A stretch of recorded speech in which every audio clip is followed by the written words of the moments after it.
Hi, I'm Chris Lamb from HyprMX, and we're here at Pocket Gamer Connects London. I'm here with Eric Raps from Playtika. Thanks for joining us today. Sure, a pleasure. Maybe if you can start off by telling us a little bit about your role and how you ended up at Playtika. Sure, so I got into the industry about 7 years ago. I started a mobile games company in my first year of law school and actually dropped out to pursue it. And after that, I joined the former owner of Playtika, which was a company called Caesars Interactive Entertainment based in the States, and just had the opportunity to learn more about the business. I was fortunate enough to be part of the deal team that sold Playtika to its current owners, which is a Chinese consortium, and we sold it for $4.4 billion. And then once we sold it, I officially joined Playtika and relocated to our headquarters in Herzliya. Okay. And there I manage our investments at Playtika Growth and manage corporate development, so M&A, corporate strategy, at our core business. So I've always known Playtika, like in the past, as a games company that was very focused on social casino. More recently, a lot of the acquisitions that we've seen, like with the Wooga acquisition, Super Treat being announced last week, it seems like you guys are moving more into a casual gaming space.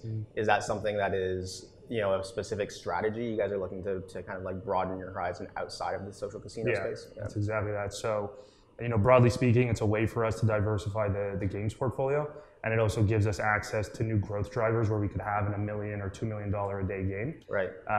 And also when you look at casual specifically, first off, it's the largest segment or genre within mobile games. Excuse me. And number two, the player demographics and the motivations are very similar to our core demo. So in that sense, we feel like we have an edge a little bit. And yes, it is a core strategy. We'll continue to be acquisitive in that genre.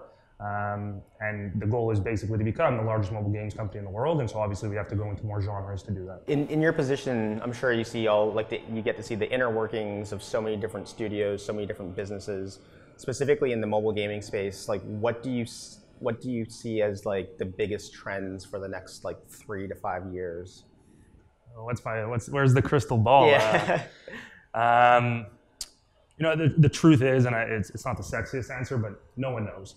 I think a perspective that may be a little bit unique is well, this piece isn't unique, but it's basically what's happening with all the Netflix for games kinds of services and improving broadband speed and 5G and the idea of having a better console experience than we're seeing today on your phone.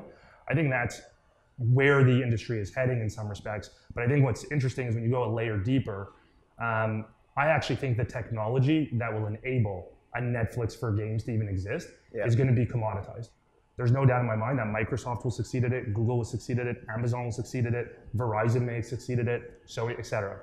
So I think what's unique is if all of them are delivering that service or are capable of delivering that service, then what's the differentiator there? Sure. And I think that's the first time where you're sort of like, what do these providers, let's call them, bring to the table beyond the technology and games? So Amazon has Twitch, and that's what most people associate when they're thinking of Amazon and games, but what about Amazon Prime? Yeah. Now all of my entertainment is in one place, and my deliveries for physical goods and whatever it is. Yeah. Is PlayStation going to counteract that by just having more content and a bigger library? I don't know, but I think these are some of the developments that are going to really show or make who's the winner at the end of this sort of 3 to 5 year period in that specific trend. Right.